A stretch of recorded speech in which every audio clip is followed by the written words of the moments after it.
at Sims Clinic. It's all on there. So I wanted to read through that because that's a sound. It's unbelievable.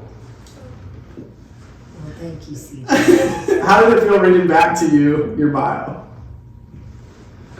Oh, it felt fun because you know what I do is I start thinking about these little points and junctures in my life when I did those things. So it felt exciting to me. Now, obviously this bio is like a map of how you, but I want to start earlier. Where you grew up, and then how did you get the motivation to change paths as you were going through? Because there's a lot of people, because you're a mentor to a lot of people who are trying to be neurosurgeons, like people think like, oh, you just click neurosurgery and that's what I want to be from day one. And that was not your case, obviously. No. Okay, explain kind of your childhood, how you grew up, and then however you want to go through that. What we're missing here. So I guess I would start by saying that I grew up in a household with a single mom. My parents separated from each other when I was 2 years old. So really I grew up with my mom, and I know my mom. I have a brother who's 12 years older than I am, who was really my father figure, I would say. But he went to college in Boston, at Boston University. So when I was 5 years old, he left and went to college. So really from age 5 on, it was me and my mom. Like, she was my road dog. She was my buddy. You know my mom. So my mom is a force of nature. My mom is, you know, she dedicated her life. Does that sound okay? Great. Okay. She dedicated her life to kids, and especially kids in underserved areas of Detroit. So my mom was a Detroit public school teacher. She also owned her own nursery schools and businesses in inner city Detroit. She used to tell people, I have 2 jobs, one for myself and one for the husband I don't have. So my mom was, you know, she would get up, she would be at the school at 6:37 in the morning, check on things. She would leave there, be at the Detroit Public School by 7:45, work there from 8 a.m. till 3 when school got out. Sometimes she'd have a teacher's meeting, you know, I think they had those once a month. But if she didn't have a teacher's meeting at 3, she would leave there and go straight to her businesses and stay there till they closed. They closed at 6, but many parents used to pick up their kids late. So we would probably leave there between 6:30 and 7 every night. It's a long day. Dang. Okay? So I saw my mom grind. I saw her work hard. I saw her be dedicated to making sure that no one was left behind in the city of Detroit. She was really passionate about educating kids and teaching them how to read and phonics at a very young age, because she really thought that reading and education would open up doors for them in their future. So that's what I saw growing up. I was the little child. I went to Joyland Achievement Center. That was my mom's nursery school.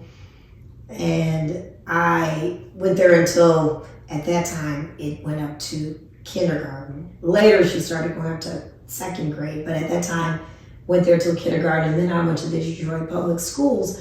But, I mean, when I get off school, I would come to the nursery school with my mom.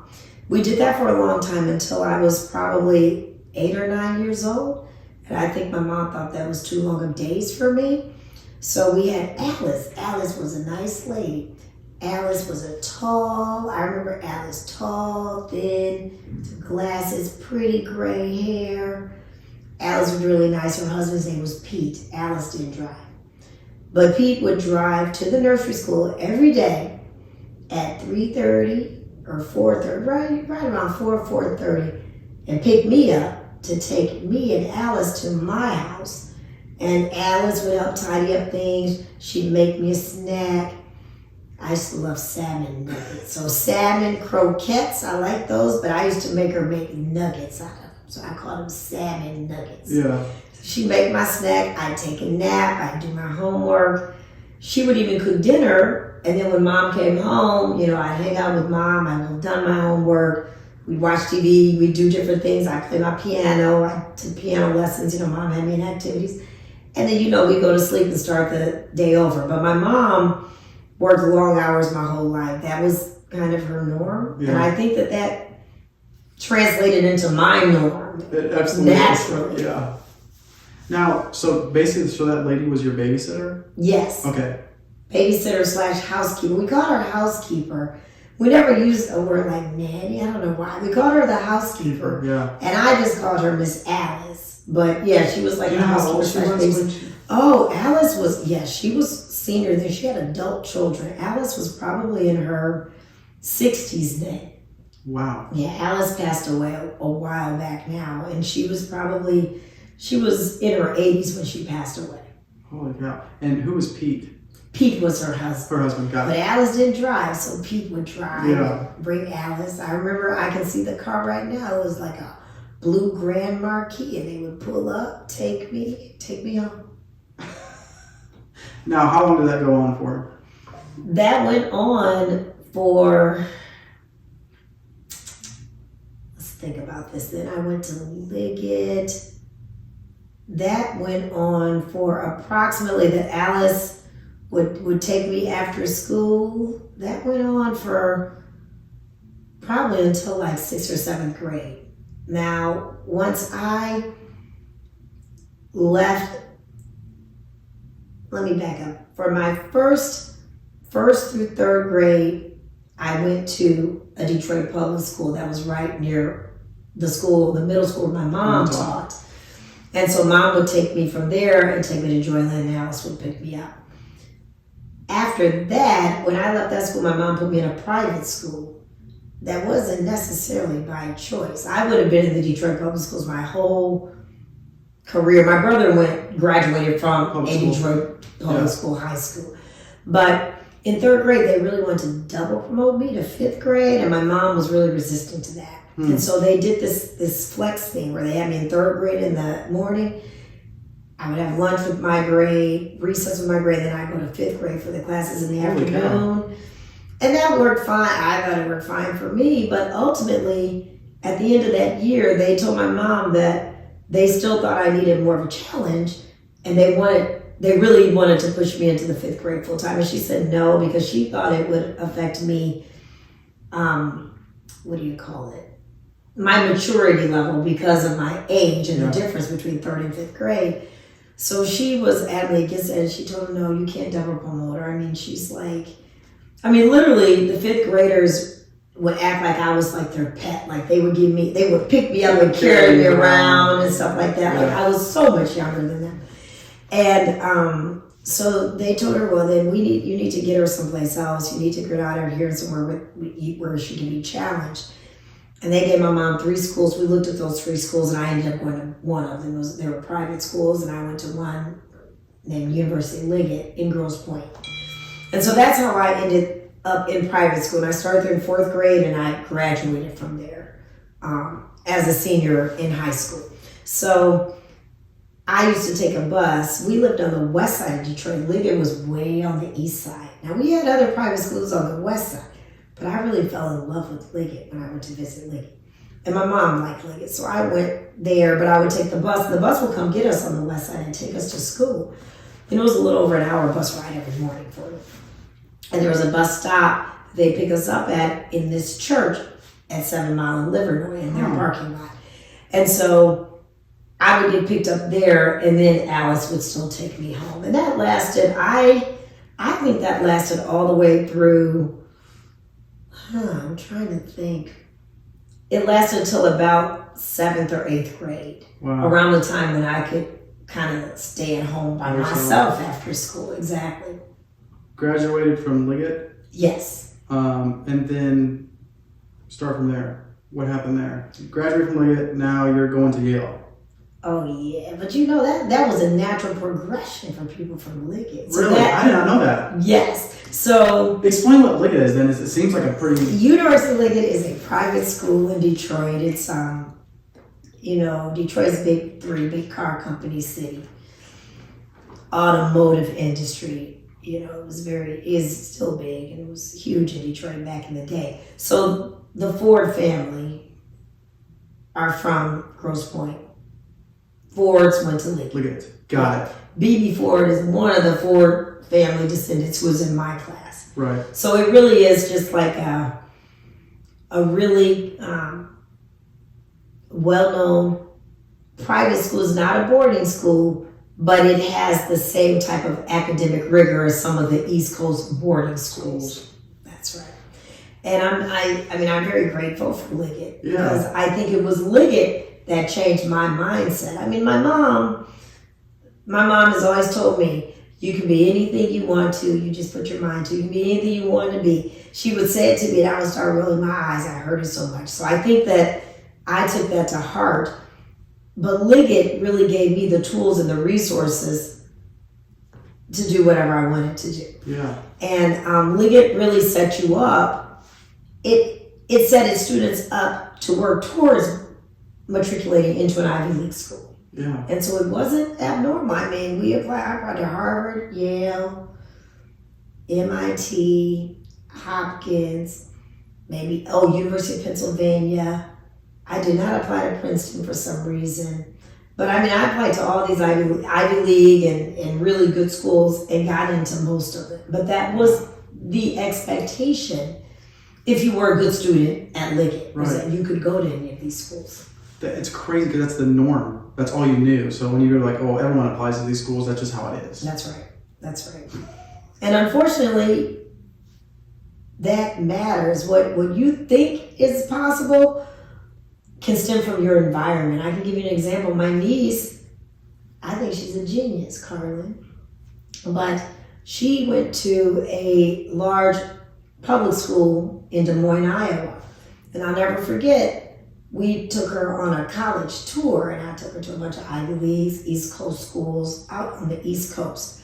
We had a great time. But at every juncture, she kept saying, oh, but Auntie, my grades aren't good. I don't think I can go to one of these schools. Her grades were better than mine had ever been at Liggett. She had a role on the, what do you call it? Not the president, the student council. Yeah. She had a leadership role on student council. She played varsity sports. Basketball, soccer. She was a straight A student and still saying her grades were good enough. But it was just that academic environment. Most of those kids went to Iowa State or University of Iowa. Like the possibilities, their doors were not open to these other possibilities because that wasn't the exposure they had. That is crazy. I didn't even think about that, even school setting. It's deep. Huh. Yeah. Why, I guess you could answer it from when you went to Liggett, so I guess this is what I'm trying to say. Your mom's teaching at public school. You're going to private school. So she obviously seen the advantages of going to public school to being what you want to be and seeing how she needed to invest in you because you were performing at a very high level. Right. Is that right? Right. So do you think that's what her motivation was? Because she knew the public school wasn't going to give you the challenge you needed to get to where you needed to be? I think it was really, and let me back up because there are magnet schools once you get to high school in Detroit, and there are magnet middle schools like Ludington. Go Lightly was one at the time, but I don't think my mom would have taken me out of public school if it wasn't for the principal at my school, Duffield Elementary School, telling her that no, you've got to find something else for her. My mom was going to have me go to public school. My mom, she taught me I was reading when I was like 6 months old or something ridiculous. Yeah, it was ludicrous, the things that she taught me. I take that back. I wasn't reading. I was walking when I was 6 months old. I was reading when I was 1 year old. Wow. And my brother corroborates the story because when they would tell me this when I was little, I'm like, no, I wasn't. Yeah. I was.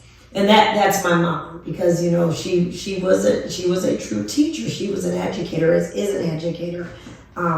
But yeah, I would have been in the DPS system if it hadn't been for them pushing her. Pushing you, yeah. It was the ultimatum. It was, she goes to 5th grade and gets double promoted or she leaves. And I was like, you're not double promoting her, I'll take her someplace else. It's crazy. I know a family that has 8 daughters. I think they have 8 daughters. And they were talking about, it just sparked me what you just said, of setting the environment up and all their kids are homeschooled. And their middle schoolers are in high school, basically. Yes, exactly. Because they set the environment up. We'll meet you where you're at. We're also going to push you, though. That's right. And it goes back to setting the environment. which we'll get into more, but that's crazy. I can't, environment matters. We talk about that in the gym. Me and you spend probably in the gym for like 2 to 3 hours just talking about that. I know, exactly. I was telling Pam, I said, oh, I'm going to work out after this podcast. We'll have to see how long it lasts. CJ and I talk a long time whenever we see each other. Yes, we do. So, Liggett, you applied, you get into Yale, go from there. Yeah, so I really wanted to get into Harvard. So that was hard for you? Oh, yeah. Well, yes and no. I'll tell you a funny story. So, when I was at Liggett, when I was a little girl, when I was 5 years old, we took my brother to Boston to start at Boston University. And I was sleeping. It was in the middle of the night when we got there. I woke up, I looked around, I'm like, where are we? I said, oh, we're in Cambridge. I looked, and I saw this really nice red brick buildings. It looked like a school. I said, oh, that's a school. What school is that? And my mom and my brother said, oh, that's Harvard. I said, oh, that's where I want to go to school.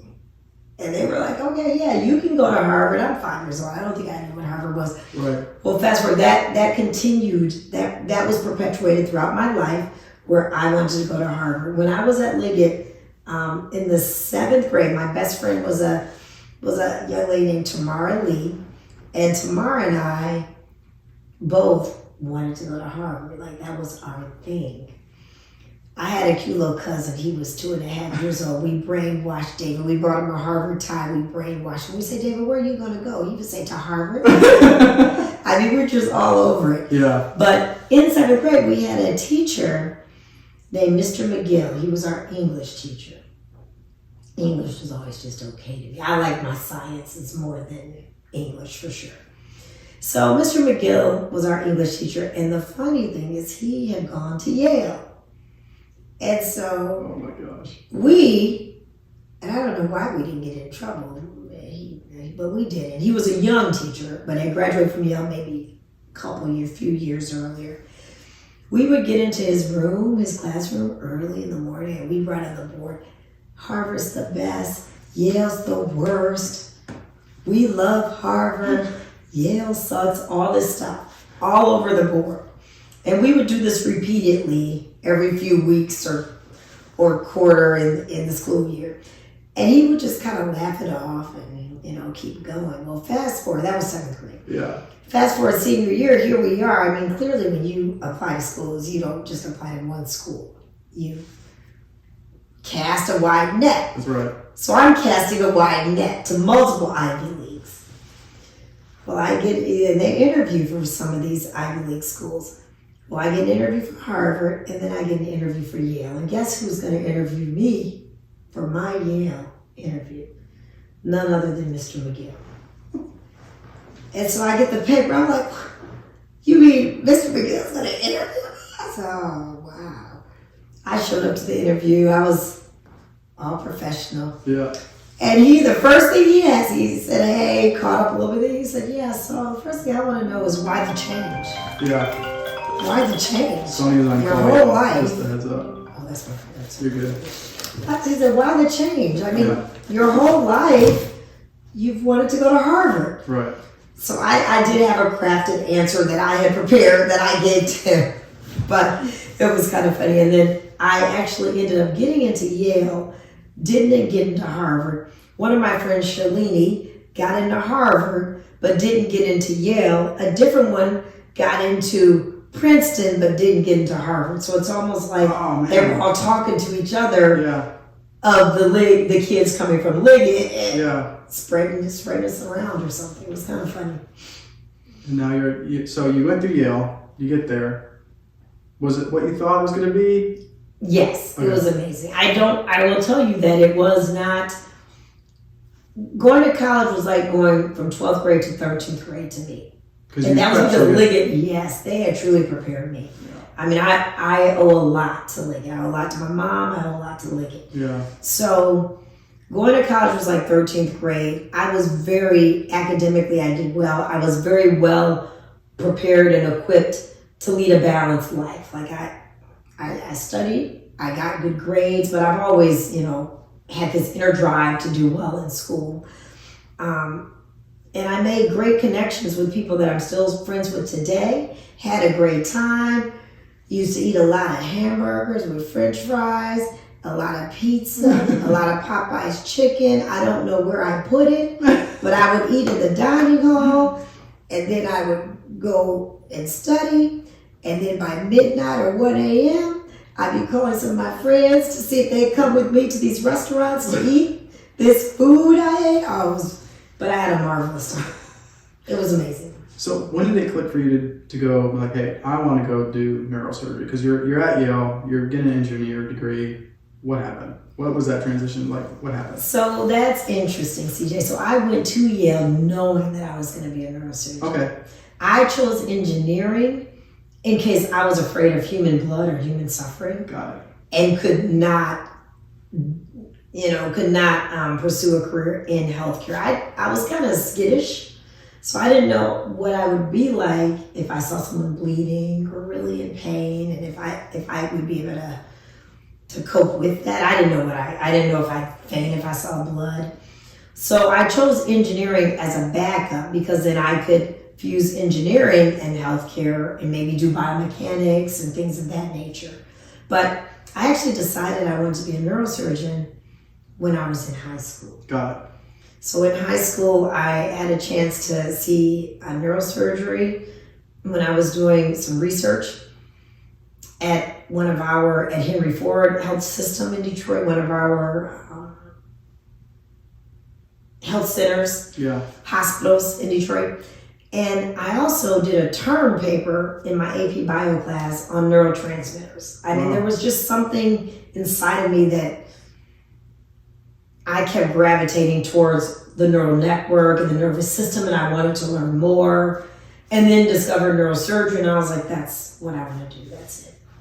It reminded me, I don't know why this quote, you find how you thought the nervous system was fascinating. I think the nervous system is fascinating too, just from an exercise standpoint.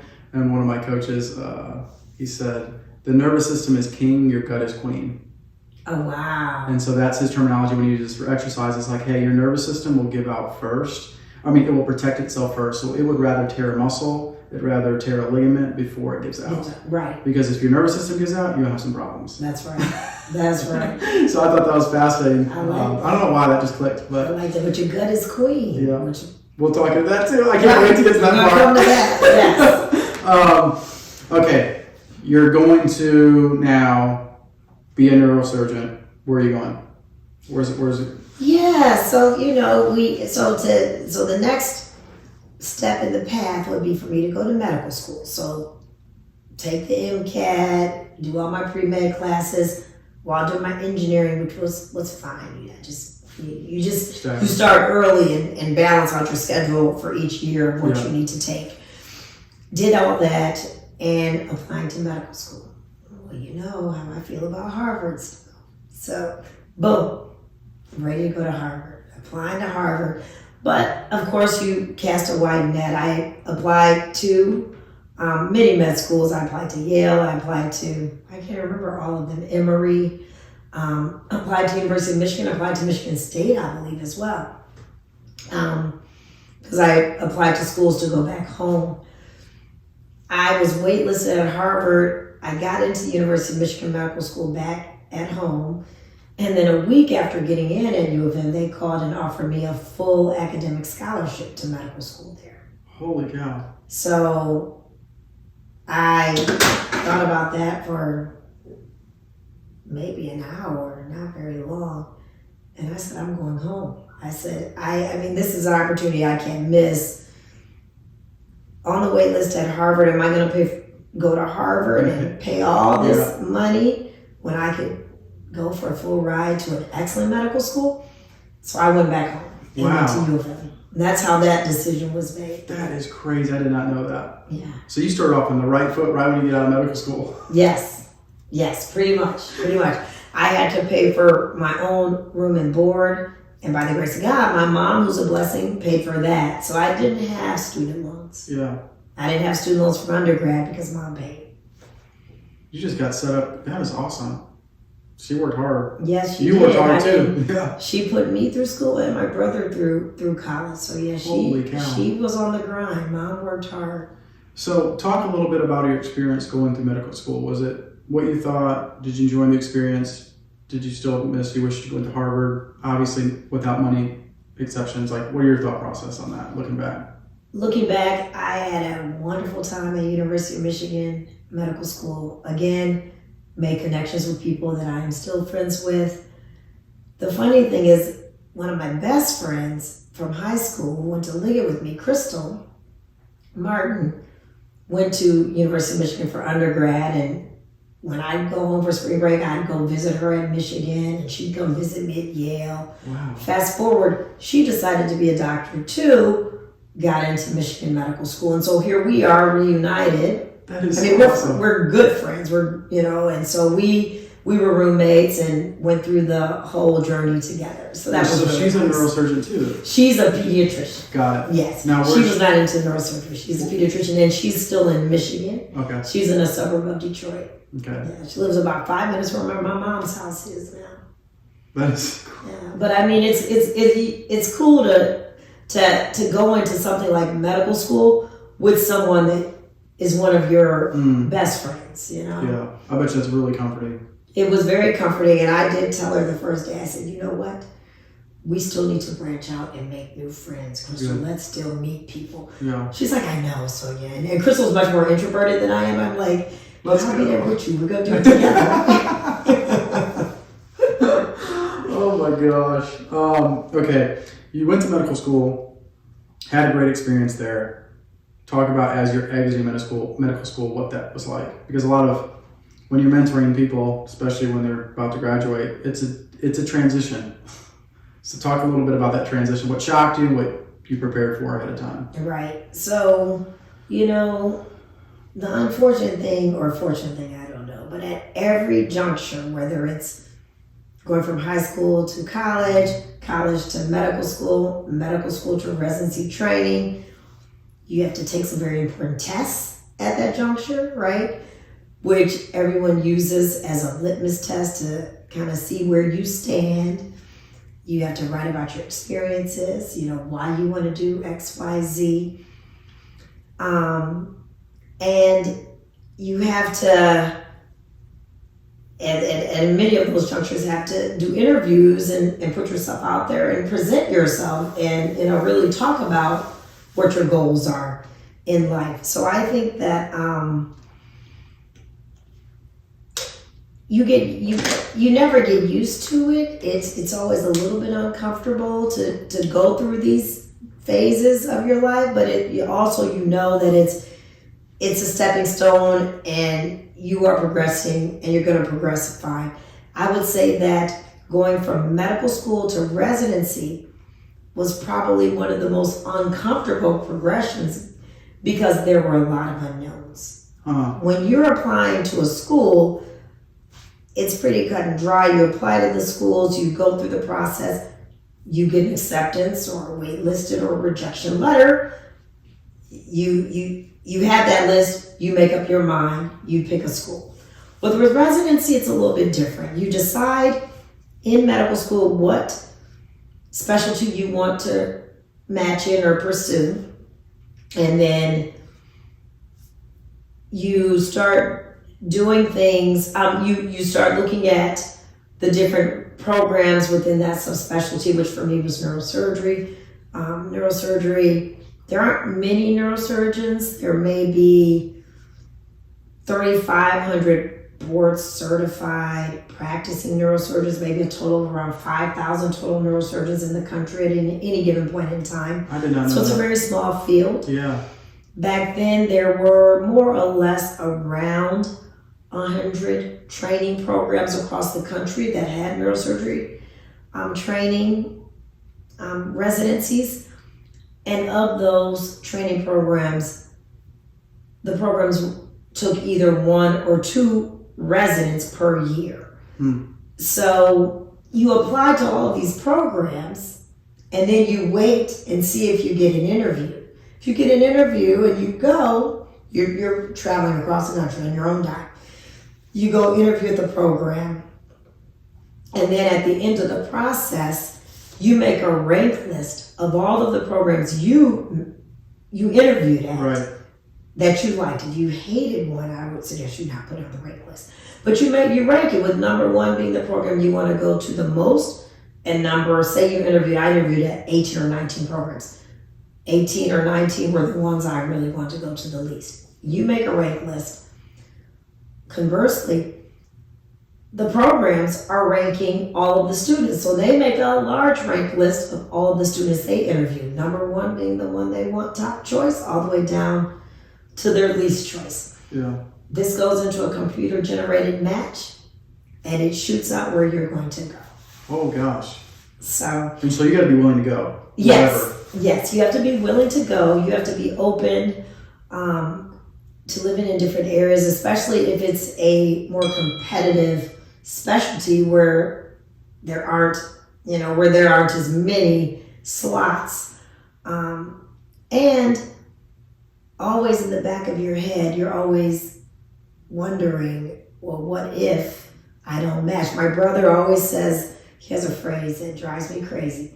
Plan for the worst, hope for the best. Yeah. Oh, I was like, no, everything's going to be great. No, plan for the worst, hope for the best. And as you're going through this process, there's always in the back of your mind, like, what if I don't match? Am I going to match? So that was uncomfortable. Yeah. When I would get this, am I going to match thing, I would put it back in God's hands and say, there's nothing I want more in life than this. And I know you're going to give this to me. Yeah. And so, it was faith, it was hard work that ultimately led to me matching at a wonderful place to train, matching at University of Michigan, which was a blessing as well. Jeez. So you got your residency. How'd that go? That was amazing. Tell us that. Now, that's busy. You're busy. Being a resident is busy. Yeah. Being a resident is busy. Learning neurosurgery is busy. I would say being a resident, no matter what specialty you are, is busy. These are the fundamental years of your life when you are building your foundation for your career.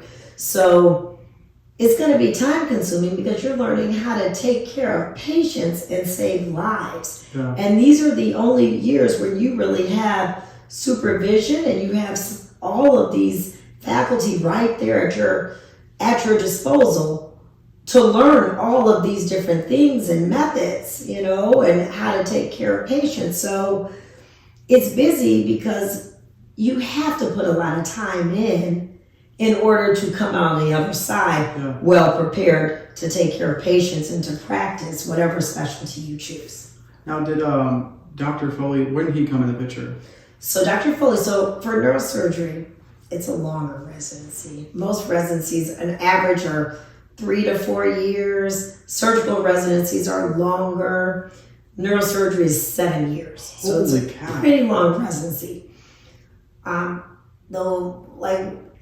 Training, subspecialties that it takes longer, if you include the residency and fellowship, to do besides neurosurgery, would be something like cardiac thoracic surgery, pediatric cardiac thoracic surgery.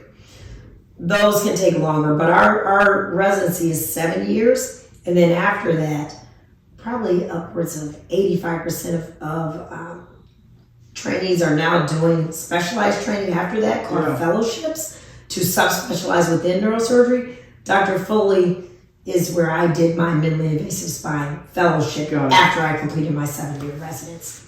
Got it. So, do they pay you? Like, how does residency work? Like, I'm kind of dumb when it comes to residency. Yes. So in medical school, all the way up through medical school, you don't make money. Once you become a resident, your internship year, intern is your first year residency year. But once you're an intern and a resident, you get paid. Is it like? Yeah, it's gone up. It's gone up over time due to inflation. I will tell you, back in the day, I think I started at about $28,000 or $30,000 a year. Got it. Now that was in year 2000. Right. Then by 2007, because you got a little incremental raise each year, because my residency was 7 years long, I think I was making almost 50,000, Got it. something like that. Now I think they're starting in like the 60s. I think they're around the 60s or 70s. That's a long time to be in school. Yes, it is. And not make any money. I'm glad they're at least paying. Right, they pay you. I mean, it's not much, but right. It's compared to all little the hard work you do, like that's. I got another one of my friends. I just called her, and she's in residency, and she's doing surgeries, specifically just like bone breaks and all that. Like that, she loves that stuff. And she was like, "Yeah, I just got done working, 24 hours." I'm like, "What?" It's like, "Yeah, I only got to do like once. I think hers once a month or once every 2 weeks or something like that." She does. But part of her residency, I'm just like, oh my God. I just had no idea. I never went down that path. I never wanted to be in the medical field, so I had no idea. Yeah, and that's the thing. Yeah, we have to take call, and you have to learn how to. You have to get used to learning how to take care of patients at any time, because sick people can come in at any time. They can come in the middle of the night, and someone's got to be there to take care of them. That's right. So, first job after residency. Where'd you land? Where'd you go? How does that work? Because that's also a transition in itself. Because you got partners, it's a business. Right. Yes. Everything's a transition. So my first job was in Miami. So my dad's Cuban. I have a lot of family. I have family in Michigan, and then I have a lot of family in Miami. It's my Cuban side, and I also have family in Mississippi. So, and out of all those, I loved Miami. So I was really, really focused on getting to Miami. I wasn't focused at that time. I've learned a lot now in retrospect about what to look for in your first job or what to look for in a good job. At the time, I just wanted to get to Miami. And my chair at the time, Dr. Marasco, kept saying, "Honey, why do you want to go to Miami? I just don't know anywhere to send you. Like, I don't know any place that I think would be a good fit for what you're looking for in Miami." I said, Dr. Roscoe, I just got to get to Miami. That's where my family is. I love the weather. I love the beach. I love the mentality there. I love working out. It just fits. And so she said, "Okay, well, I do know one lady who was training back in the day when I was training, who is in Miami. I'm going to call her and see if she knows anyone or what she can tell me." Okay, great. She called her. Linda Sternau was her name. And she called her, and then she called me in her office. She said, "Yeah, I called Linda. She said she'll give you a job. Here's her number. Call her." I'm like, "What?" She said, "She'll give you a job." And so I called Linda, ended up going down to interview with Linda, and took that job. That was my first job out of residency or fellowship training. So how old were you at this point? At this point, I was... Because you did 7. I was 32 years old. Yep, I was 32. And Linda, I actually signed on the dotted line for this job before completing my fellowship. So when I went into my fellowship with Dr. Foley, I already knew when I finished, I would be going to Miami. And so I went there. Miami was amazing, but the hospital didn't have high enough volume of surgeries to support the neurosurgeons that it had there. So they had hired me and another neurosurgeon, and then they had 2 neurosurgeons there. And the volume was really low to the point where I was doing approximately 2 surgeries a month, like hardly any surgeries. But I really wanted to become board certified. In order to become board certified in neurological surgery, you had to do at least, I think at the time it was 150 cases within 18 months. Oh, wow. And submit them to the board. They review them. If they look good, they give you a date for your oral boards. Well, if you do the math, 2 surgeries a month, I'm never going to get There's no way. Yeah. That's right.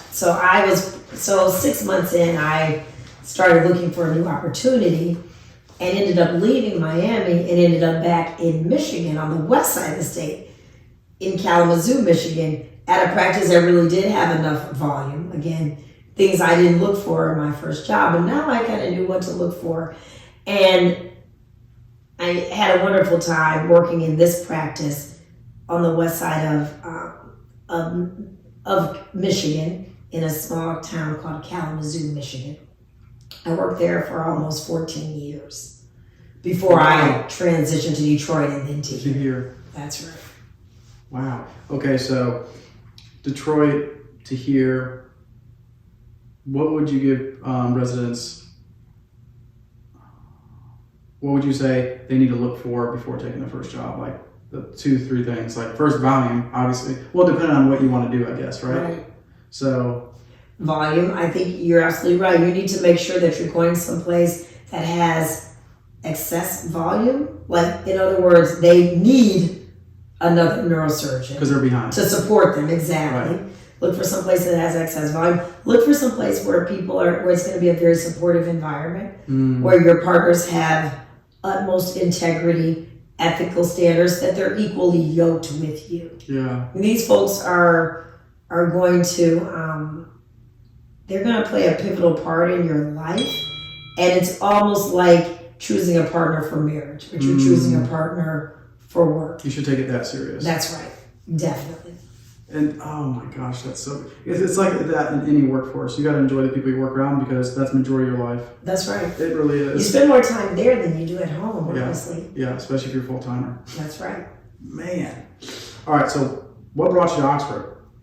What attracted you? Why are you here? I'm glad you're here. Yeah, I know, it's an interesting story. So I actually came down to Memphis to be a visiting professor. In August of 21, I gave a lecture on health equity and neurosurgery, how we can do better. And I gave that lecture at Sims Murphy, which is my current employer. They had a new chair, Adam Arthur. Dr. Adam Arthur had become the chair maybe 2 months prior to me coming, but I remembered Adam. I didn't know Adam well, but I knew Adam from when he was here. He was doing his fellowship in cranial neurosurgery with a different doctor than Dr. Foley when I was here. Got it. Doing my fellowship. And he ended up staying at Sims and now moved up the ranks and now had assumed the chair of the academic or residency program. So I gave my lecture, and afterwards, Adam told me, he said, you know what, hey, if you can't do the work you need to do in Detroit, I'd be happy for you to come here and do the work here and work for us here at Sims. And then he gave me his card with his cell phone number, and he said, think about it. Yeah. And I was pretty shocked because I wasn't expecting that. I was taken aback. But I have family in Memphis. My mom's twin brother and some of my cousins live there. And I was staying with my cousins. They picked me up from the lecture, and I'm like, guess what? I think they just offered me a job. And they were like, really? What? You should come back. Blah, blah, blah, blah. Like, I don't know. And then I called my brother and talked to my brother, talked to my mom, and I said, I might take a look at this. Yeah. In a few weeks, I called Adams and told him that I was interested in hearing more. A few weeks later, I got on a Zoom call with Adam and Dr. Foley. They wanted to know what type of practice I was looking for, and I told them I was looking for a practice where I could bring new business to Sims Murphy. I didn't want to go. So Sims Murphy is a large group. We're probably 28 neurosurgeons. We're spread out across every hospital system in Memphis. We also cover some Baptist hospital systems, hospitals in Jonesboro, Arkansas, Oxford, Mississippi, Jackson, Tennessee, and they cover some clinics and do work in Jackson, Mississippi, and Jackson, Tennessee. So we have a lot of different areas, and they wanted to know what my ideal practice was, where I would want to be. And I said, I want to be somewhere where we could kind of help build the Sims Murphy neurosurgery service line.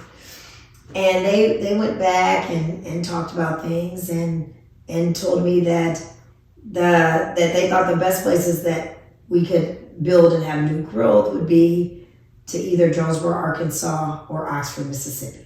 So I flew down and interviewed at both places. both places were amazing from a facility and hospital support perspective. Yeah. But Oxford made a lot more sense to me. I kind of fell in love with the small town. I mean, it had a special kind of, how do I say it? It was quite unique, and it had a lot more character, I think, than I would have expected or anticipated. In addition, Oxford is 45 minutes from Tupelo, where my mom is from, and I have family. It's a little over an hour from Memphis, where my mom's twin brother and I have family. Jonesboro, Arkansas is kind of the opposite way from Mississippi. So I chose to come and practice in Oxford. So now the Sims, how does that, is that like, so are you a business technically? Or we are a practice. Yeah, we are a business. So basically you get contracted out by hospitals, or how does that? No, Sims Murphy is a private practice. Got it. Of doctors. Got it. And they have their own buildings and their own private practice that medical seeks out to. Right. And then we have contracts with different hospital organizations. Got it. To provide neurosurgery, neurology, service line to the hospitals. Gives you a little more leverage and independence to really serve your client well. That's right. Gives us leverage, independence, and autonomy. That's correct. Okay. But we are also, Mrs. Murphy is a private practice, but we are also the training program for University of Tennessee Health Sciences Center. So we are a neurosurgery training program based in Memphis. The residency program is in Memphis. A long time ago, the gentleman who's considered kind of the forefather of neurosurgery, Dr. Harvey Cushing, trained Dr. Sims. And Sims was a gentleman who was a physician from Memphis. Sims went to train with Harvey Cushing. Cushing spent his career at Harvard or Yale. I think he spent some time at Hopkins too. But he went to train with Harvey Cushing. Cushing is the forefather. He was training, neurosurgeons from the beginning. Yeah. And Dr. Sims came back to establish a practice in Memphis, and he had a protege, Dr. Murphy, and they went into practice, established Sims Murphy. University of Tennessee approached them about doing a neurosurgery residency training program. They said, we will do it, but only if we stay as our private practice, Sims Murphy. So that was over 100 years ago that occurred, and it's still in existence in the same fashion. Same structure. Talk about the lecture you gave and why you're so passionate about it. Health equity? Yes. I know you want to talk about that topic, and I love it too, because you always talk about it in different ways of fitness and how we can help people. But that's right. I think that advancing health equity is something that is very important to me. I'm very passionate about it.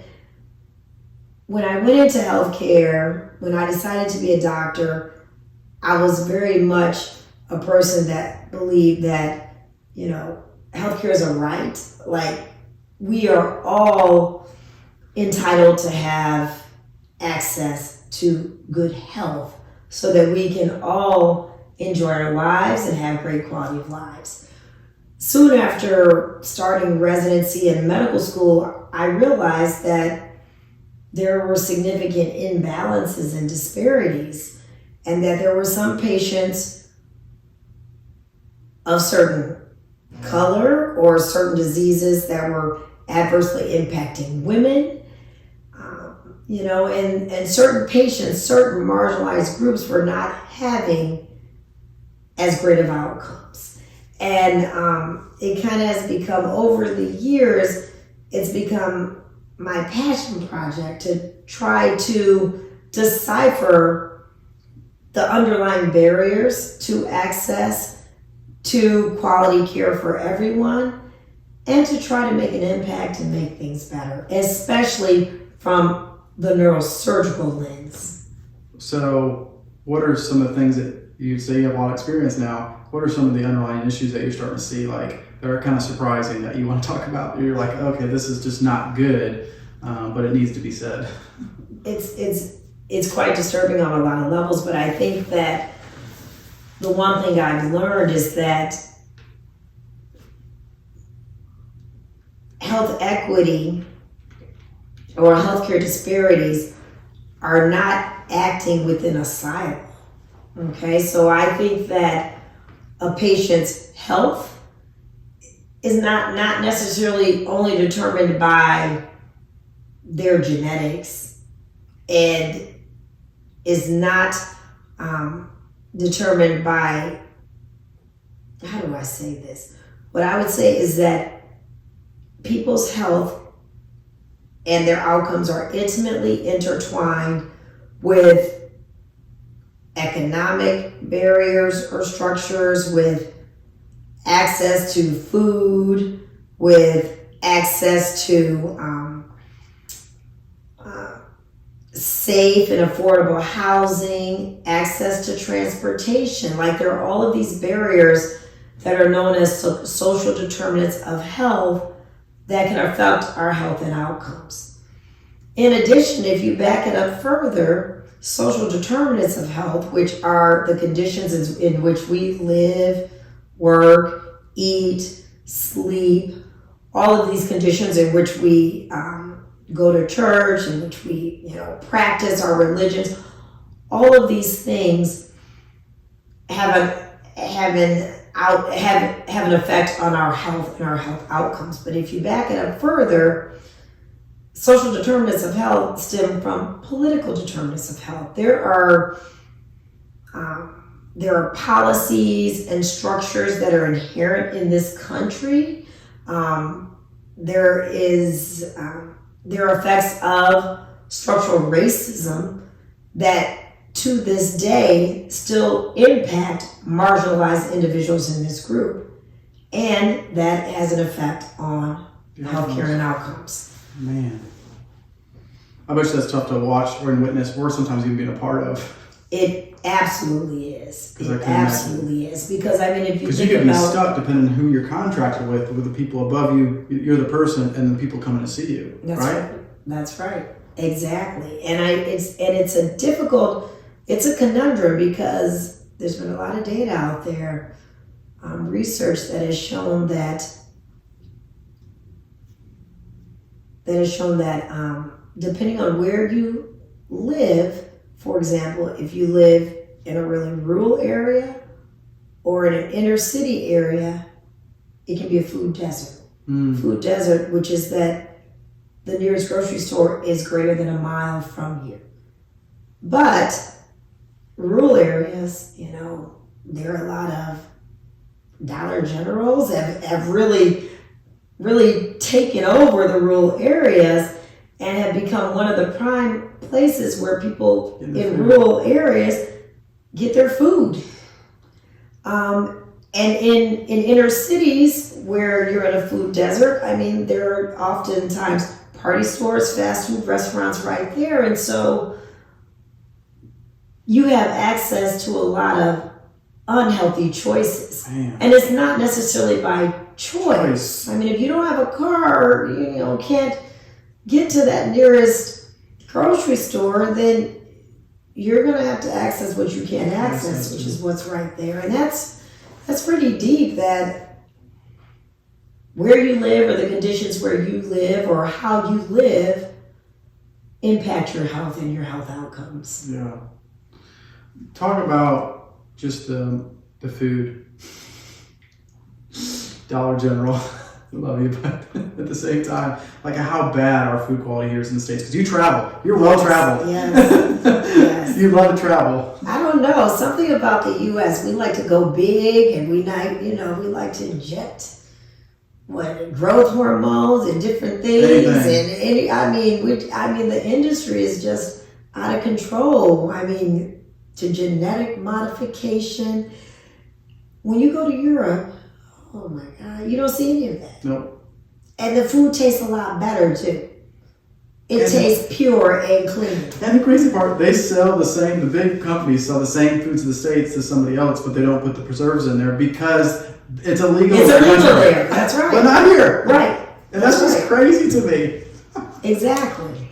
I was looking at was it Reese Puffs box, I think it was, that was sold in the States, and then that was sold in overseas somewhere else. I forget where I was at. It was half the greens was cut out.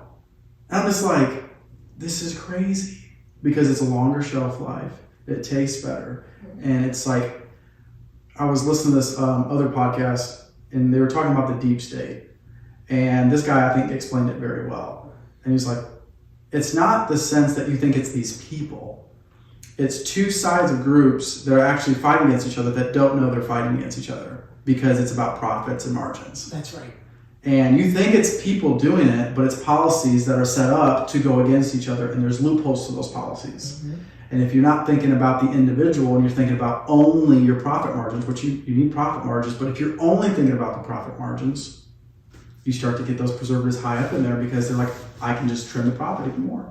Mm-hmm. And they stop thinking about it's how it's impacting the culture, which goes back to what you're saying, and that's why you're fighting and what you're fighting for. That's right. That is, I don't know, that just had me thinking about that. Talk about your mom now and tell her where she's at, what she struggles with, and kind of go through that and what you've done to help mitigate this, because ever since she's been here, me and Ben included, she hasn't gotten worse. If anything, right. She's flatlined. Right. And so talk about that. So my mom is 90. She just turned 90 a couple of months ago, right? Yep. Which is such a blessing. My mom is 90. I'm her caregiver. She lives with me. And my mom suffers from dementia. I will tell you that, how long ago was it now? 2000, let me think about this.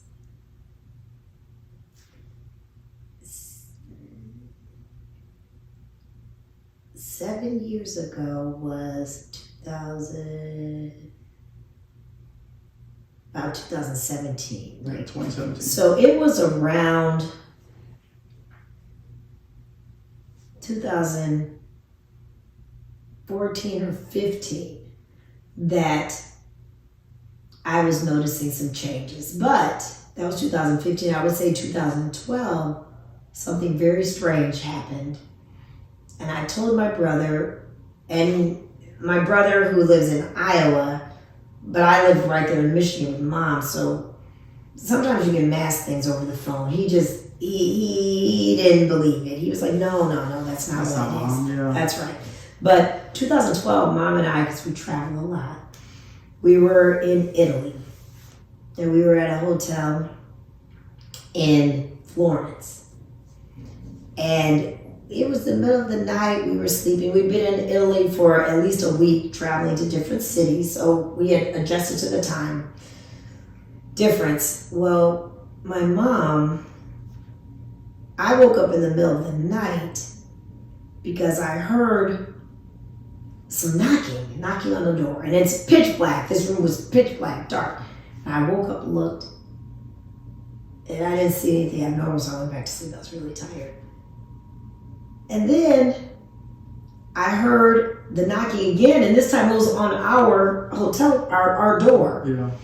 And I woke up, turned the light on. The first thing I noticed, we had 2 beds in the room. My mom wasn't in her bed. I'm like, oh, where's my mom? Yeah. I opened the door, and my mom's in the hallway of the hotel. It's like 2 o'clock in the morning in her sleep clothes. And I said, what are you doing, Mom? Oh, I got turned around. I was going to the bathroom. And I'm like, oh. So she came back and I said, well, the bathroom's right here, in our room. Yeah. And I just thought it was the oddest thing. I remember telling my brother, I said it was very strange to me, Roger, because even if you get turned around and you end up in a hallway, then you turn around and knock on that door like, oops, I got locked out. She was down the hall, knocking doors 20 feet, knocking on a door down there at first. So I said, yeah, it's not right. Well, fast forward, I kept noticing these things. Like I would talk to her about some things and she wouldn't remember them. And then she would get upset. You never talked to me about that. You must have told your friends that. That was her thing. You told someone else. You didn't tell me. And I knew I told her some of these things. So this kind of progressed to the point where at her nursery schools, because she worked there, I mean, she was still running them up until she turned 82 years old. Holy cow. She was still working there full time. But then around then, I was noticing these changes with memory, and I went and spoke to some of the people she was working for, and it ends up like maybe once or twice, very recent to them, she had forgotten to pay them on payroll, and that was unlike my mom. And my mom was on it, regimented. Yeah. Yes, she had her you own know your mom. house. That's right. Exactly. And it was at that point, and they also told me that they noticed they would tell her things and she would remember that. I said, yeah, I think it's a problem. And so that's when my brother and I stepped in. We got a new director of the schools. We ran the schools remotely for about a couple of years. I moved my mom. She had a big house. I said, you can't leave yourself. You're at risk of falling and injuring yourself here. We can't leave you here alone. There was one time I came home during this time, and she had just burned a pot. I think she was making some tea, but she forgot it on the stove, and the pot was black. And I said, brother, we've got to do more. And so we actually moved my mom into a beautiful assisted living in a suburb of Detroit, into an apartment assisted living. It was independent living, but they made excellent dinner. They made breakfast, lunch, and dinner was excellent. She didn't like that. My mom was a tough cookie. She would tough. Leave that place. She would get a green cab and sneak back to her home, have a locksmith come change the locks, and get into her home. Oh, she's tough. My brother, when we met with a neuropsychologist at one point, and he recommended that, he thought we were being a little bit too nice to mom and, letting her continue to do things that we didn't think she should do, but she wasn't listening to us. And he said, let me just give you a scenario. So your mom's driving a car, an accident happens, someone gets hurt. She leaves the scene. They look and get her medical records and see that there was a possible issue. She was having some memory changes. Well, now who's responsible because she was driving? Is it her children? Because they knew. Is it the doctor who knew? So he really made us think about the fact that we needed to step in and make sure that she was safe, make sure that her finances were safe, make sure everything was safe. Yeah. And so my brother came to visit one time, and he said he was going to take her car keys. I said, okay, that's fine, and I will set her up to have a car service. We were going to take care of her. She would still be able to go wherever she wanted to go. He took the keys with him. She called me hysterical. Sonia, I can't find my keys. Have you seen my keys? Because we had been having conversations about her not driving. So I said, no, I haven't seen them. She said, do you think Roger, he wouldn't take my keys? I said, I don't know. Check with Roger. I got off the phone call and I was like, she knows. And he really wanted to do that because he wanted to be like good cop, bad cop. He wanted me to be the good cop because I was right there in Michigan. And she found out he took those keys. She was livid. Not bad. She hung up. She called the Range Rover dealership. At the time, she had a Range Rover, and I had a Range Rover. So they knew us quite well. And I had told them that we were dealing with this, and she had some memory challenges. She called them and asked them what the process would be, if her son had her keys, and she couldn't get her keys to get into her car and get a new set of keys. They told her it'd be about $1,000. They'd have to get the car towed there. They'd have to break in, and then they could cut her a new key. She had the car towed to the Range Rover dealership that day.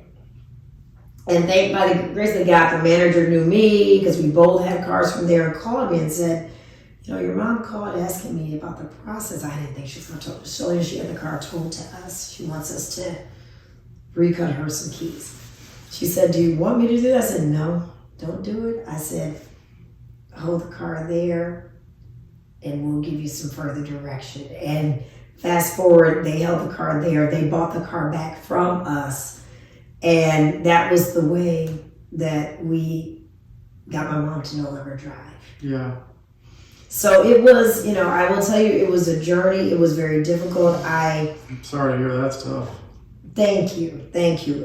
Just to tell people who may be going through this, it is a difficult process, and my mom had a will and a living trust. But with her trust, in order for her to be deemed incapacitated, she had to have 2 letters from doctors stating that she was not able to make her decisions. We had one from her primary care doctor who saw that she was having these challenges and really needed to get her to a neuropsychologist or a second doctor for an opinion. And when my brother and I my brother flew in and we were both going to take her to this neuropsychologist one day, and she locked herself in her bedroom and she told her, I said she was not coming to us. She was not coming with us. She was going to go to her own doctor. She could go on her own. She didn't need us to come. She wouldn't go that day. And we were at wit's end, so my brother and I said we should go. And we went and we spoke to him, who gave us that direction. And then maybe a month later, my brother came back. He was able to get mom to go to meet that doctor. And that doctor saw the changes and wrote the letter. And it was after that we were able to step in and kind of take care of everything from my mom's perspective, her finances, her medical situation, her living situation, her everything. But until we were able to activate that, legal process. Her incapacitation, that legal process, it was really, really challenging. And a lot of times I just felt like we were in this limbo phase where my mom was not safe. Mm. And so I do feel for other families that are going through that. Yeah. Oh my gosh. I did not know all that. I did not know she towed her car. She is tough. Mm-hmm. And it's crazy too that we see a lot of people in the gym when she's working out. They're like, Ben is so good with her. Because, he worked in the hospital before. He's done with patients who are stubborn. And I just can't stress enough what you said is when somebody's going down that road, you have to be firm. That's right. And they're not going to like it, and they're going to get mad. But you want to keep them safe. And that's the point. That's the most important thing is to keep them safe. That's right. And so I had a family friend who did that. They had to basically, their dad was going down pretty quick, and he died within 2 years. But he was pretty stagnant, which we'll talk about exercise and food help. Right. But he was pretty stagnant, and they remember him cussing them out, and he never cussed. Yeah. But it gets to that point, so I don't want people to be surprised. Like, hey, you're going to see some character traits that you never saw before, and it's really not them. Right, and you have to.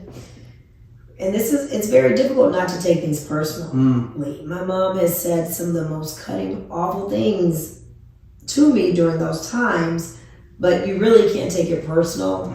And a lot of times, what I've learned over the years. It takes a lot of patience, and it's very important to not, not correct my mom or contradict her. It's the path of least resistance is really to get into their world, because remember, they don't know what they can't remember, so they really don't know that 5 minutes ago that you told them X, Y, Z. Right. And what's interesting too is when you're going through that process, you need help. Like, you guys seek out help. It's really important to get reaffirmation when you're hearing those cutting words to professionals around you who counsel people to go through those things. Hey, this is your new normal. That's right. And I'm sorry, but it is your new normal. I'm just gonna text Pam and have her come. You're good. Yep. Okay. One of the things I want to talk about too is basically the biohacking that we're doing with your mom here, and then also what you're doing at home. And so a lot of people don't know this, but as somebody is struggling the way your mom is struggling, one of the things that you can do that help slow the process down or help mitigate the risk is weightlifting, which is a huge indicator of help, and just exercise in general. And then also food. Talk a little about that, because a lot of people they think when they get this disease that they just rot and sit. It's like, no, you got to force them to do certain things. Like sometimes your mom does not want to work out and she's in the car and she didn't get out of the car that day. Mm-hmm. Now that's not all the time, but that's just part of the process. So talk about the weightlifting and the things that you've experienced so far with your mom since then. So, I've always been that person who's really feels it's very important to work out. And I like working out. I like the benefits of working out. It's always been very important to me. I will say I don't think it's always been that important to my mom. However, my mom used to work 14-hour days, and if the doorbell rang at the nursery school, she was going to open up the door to let those parents in. Like, she was on her feet all day, and she wasn't a teacher who sat down. Mm-hmm. She stood up and taught her class and walked around to the students, and so she did a lot of working out in that way. I'll never forget when I was in residency, they opened a new Lifetime Fitness gym that came to Michigan. That was a nice gym, 24 hours. Yeah. I became a member. Yeah. My mom became a member the ninth time they opened one near her home. I got a personal trainer there at one point, and then she got a trainer. So she, had a trainer at Lifetime Fitness for a while and was still working. But it wasn't like her end all be all. Like, she wasn't working out all day, every day like I would do. Fast forward, when Mom developed memory problems, my first thing was to try to feed her foods that I knew were good for her brain, good for her health. I mean, most of those same foods are good for your cardiovascular health. They're just good for you overall. It's crazy. It's crazy how medicine is your food. Right. Exactly. I can't stress that enough. Right. And so I stressed making sure we fed her, cleanly rather. And I also thought it was important for her to start working out because she was much more sedentary since she was no longer working at her nursery school. So she started working with personal trainers, and like you said, some days, because of the dementia, she absolutely not. I'm not doing it. Yep. But I would say the majority of the day she would work out. Yeah.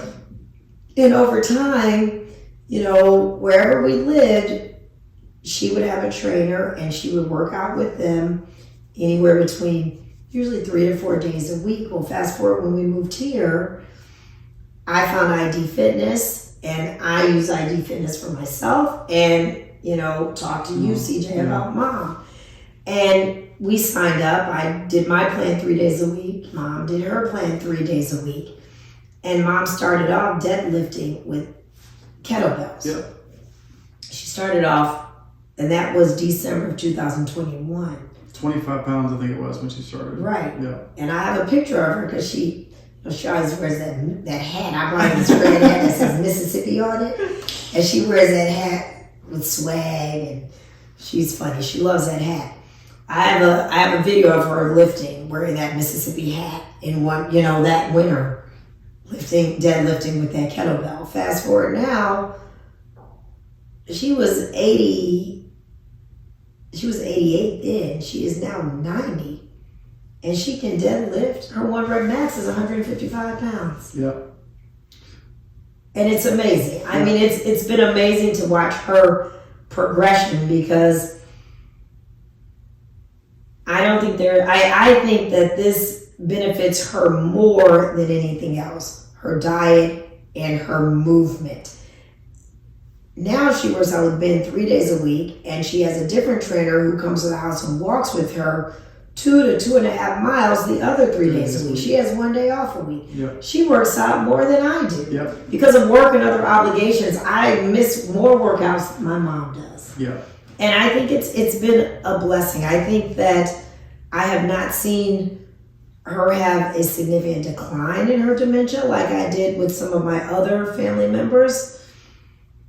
Just to give you background, mom's mother and 4 of her siblings all had Alzheimer's. Okay. So there's a strong family history of these types of diseases. And there have always been progressive decline of the memory, of the executive function, of the motor function. Yep. In my other family members. I've not seen that in my mom. And I would like to believe it's because of her diet and her exercise. I do have her on memory health vitamins and lion's mane. Yep. Dr. Rowley's wife, Lynn, told me once about lithium ornithate, and it's good for memory. I have her on that. It's not the same lithium that we use for mental illness, but it's a different lithium ornithate is one that can just help with your brain function. I'm glad she's on that. Tell the difference because it's different. That's right. And so, I mean, it's been a blessing. It's been a blessing for me to see my mom get stronger as she ages. Yes. And she's such an encouragement to the gym, like in just general. Like there's, for some reason, and you were talking to Mike about it today. He's scared that he's going to hurt himself. But it's like, what option do you have? Right. Just to sit on the couch? Because I'd rather you get hurt in the gym than on the couch. That's right. Because on the couch, you might not come back. That's right.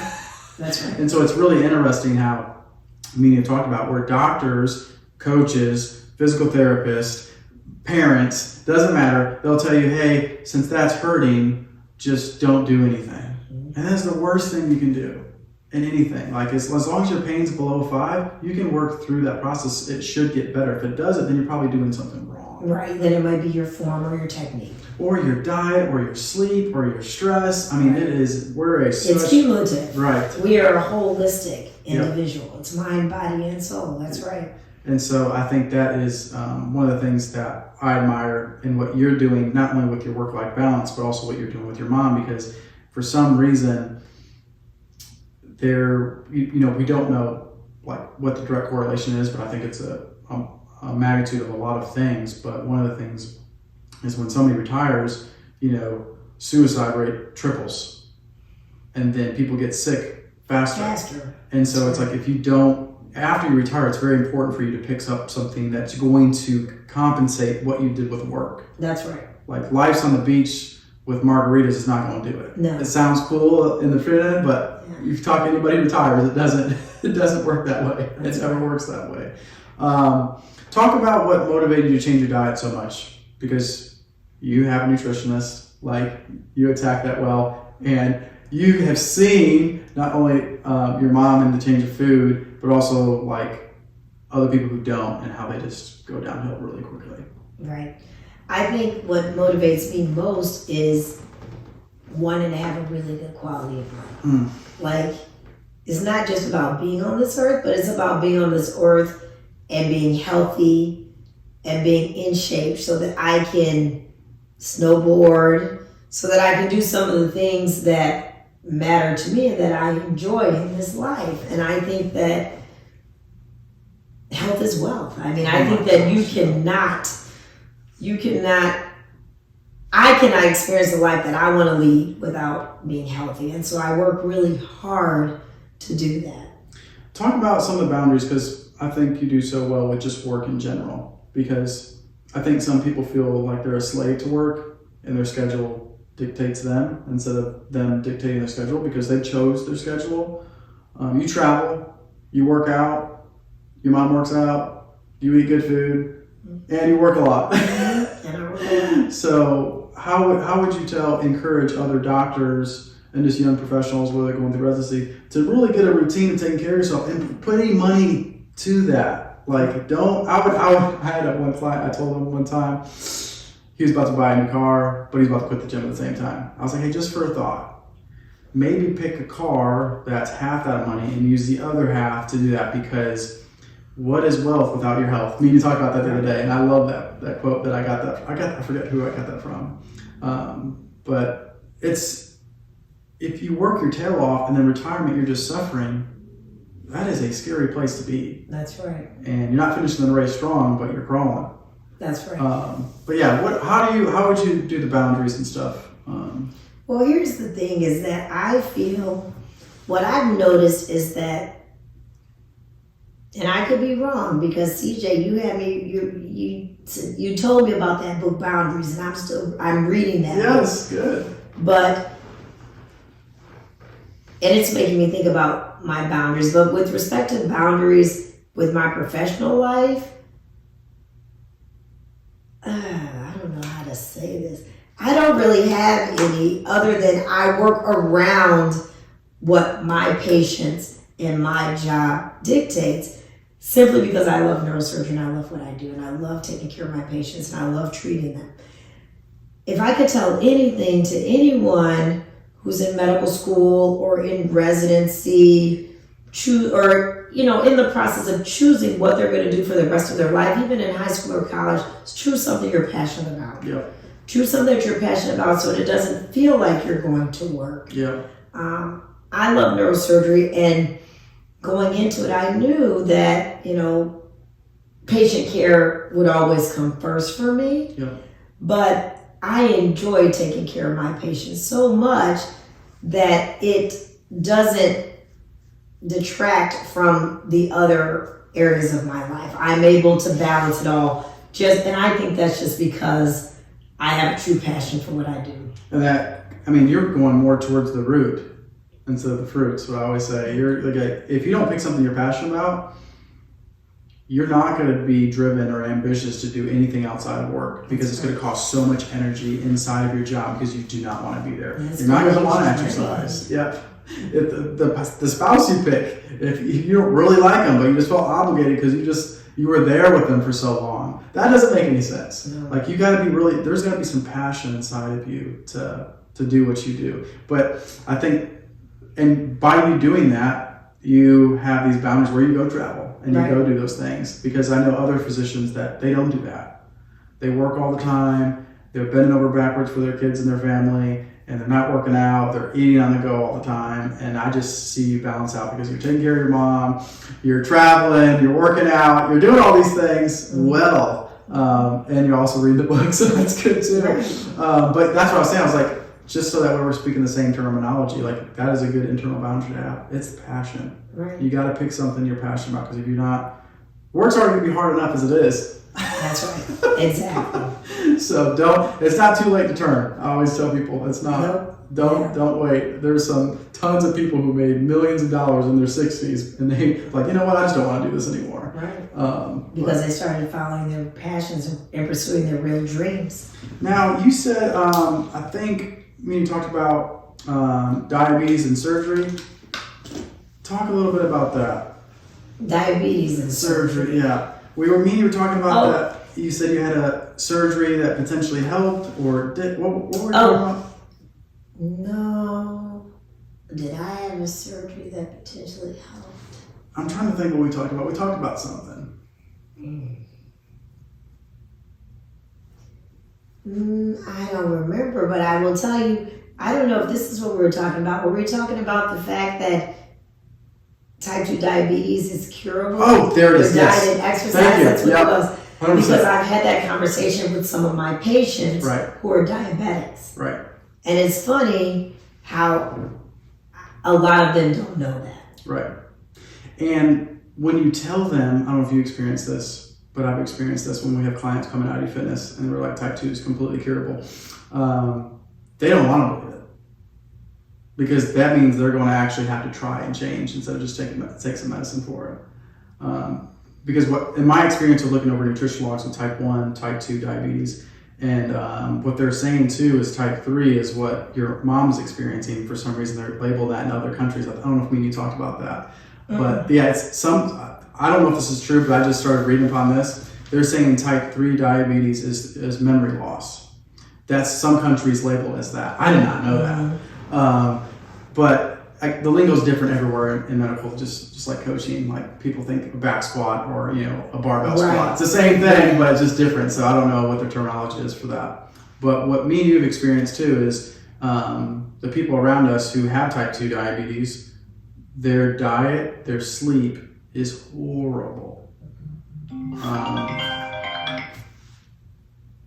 No, that's not my brother. Okay, good. Because you're on call too. So Right, exactly. What are your thoughts on that, just being as a doctor? Because people think that surgery is just going to cure it all. And me and you talk about that all the time. It's like, hey, Sonia, I'm having this surgery. This is going to fix this, this.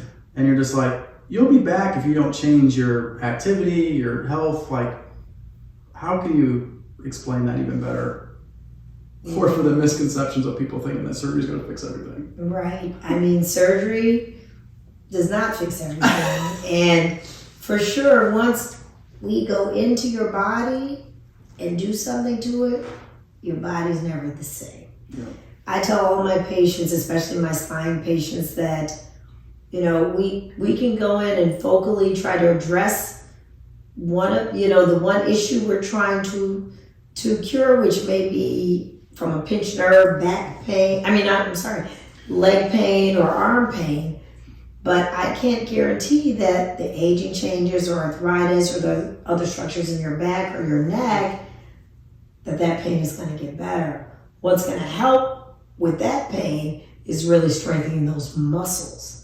And keeping movement and keeping active, following your proper back precautions and mechanics and things of that nature. But that's a lifelong change. That's a lifestyle change. It's just, and that's what I've told clients, and with the data that we have at ID Fitness is the people who leave ID Fitness, 90% of them don't go find another gym to work out at. And so whatever excuses they use, and it's the same problem with your field too, is like, they leave, they have surgery, and they're like, oh, I'm feeling real better, and then 2 years later they want to come back another surgery. Mm-hmm. And it's if you do not exercise and think that it's going to be a long impact, that you're going to have to do it the rest of your life, and you're going to be back. That's right. Right? With the surgeries. How do you address your patients when they're like, this will fix it, right? It's like, I will help. It will help. But that's exactly what I say. I am very, when I'm talking to my patients and I talk about the risks and benefits of surgery, I am also very clear about what this surgery is really aimed to address versus what it is not aimed to address, and the treatments and recommendations I have to help with the problems that it's not aimed to address after surgery. Yeah, and that's what one of the things that me and you were talking about in the gym. There's a lot of things we're talking about for a couple hours, but one was it's sad because when you give somebody a surgery and it's successful and you've done so well, and then they just go back to the sedentary lifestyle, and it's just frustrating. It's kind of like, I always describe it if you're going to have a brand new outfit, but you just go out there and mow the grass in it. Right.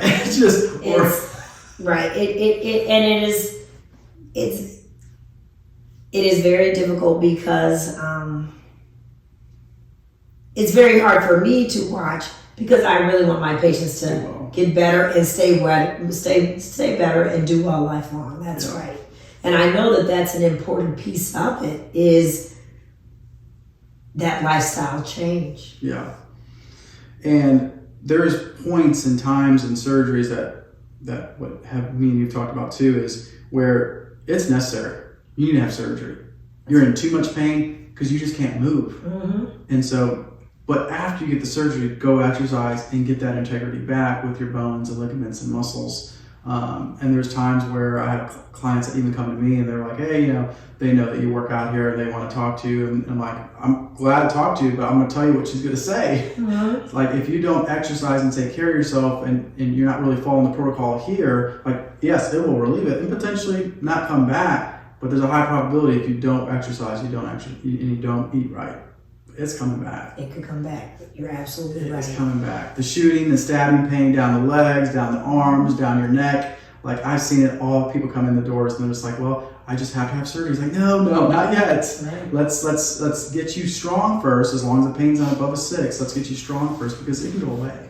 And another key too, it can go away. Another key is, if it doesn't go away, the patients who do the best after surgery are the ones who are conditioned and stronger. So it's always better to try to get the strength first. Yeah. Yeah. And it can be twofold. It can relieve the pain and you get stronger. Yeah. Sometimes. I mean, there's a reason why people, before they have ACL surgeries, they said, hey, put a brace on, get as strong as you can before surgery. Right. That's it right. It just helps. I don't know. It helps with the recovery process. How would you encourage other people to invest in their health? Because they don't see it as it's almost more demanding than a car payment. You'll get better in return than you ever will a car as soon as it depreciates. I always tell people, like, when you retire, the best investment portfolio you can have is the me portfolio in exercise and nutrition. You will get your biggest bang in your return back. From that. How do we do it? You know, I'm going to tell you something that you and I haven't talked about, but there is something called, there's another book that I'm reading. I'm reading 2 books right now, Boundaries and a book. I don't know if you've heard of this one called Atomic Habits. Yes, I've already read it. I love that book. So here we go. I'm reading that book. Because, you know, I don't want to sit here on this podcast and tell you that I'm perfect. Nobody's perfect, okay? Me either. Yeah, I got a coach too. So. I love Hot Fudge Sundays. Yep. There's certain things. Better Made Special Barbecue Potato Chips. Plug for Detroit. That's a Detroit chip. 1932. But anyways, this book, I think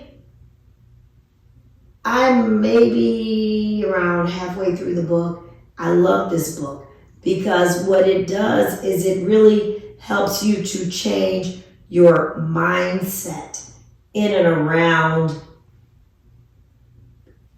what you value or what you don't, and really helps you to get rid of bad habits and make new habits. So I think one thing I would say is, because the one thing that book has taught me, and I'm still reading it, CJ, is that if you just want to do all of these things based off your willpower, it's not going to happen. Nope.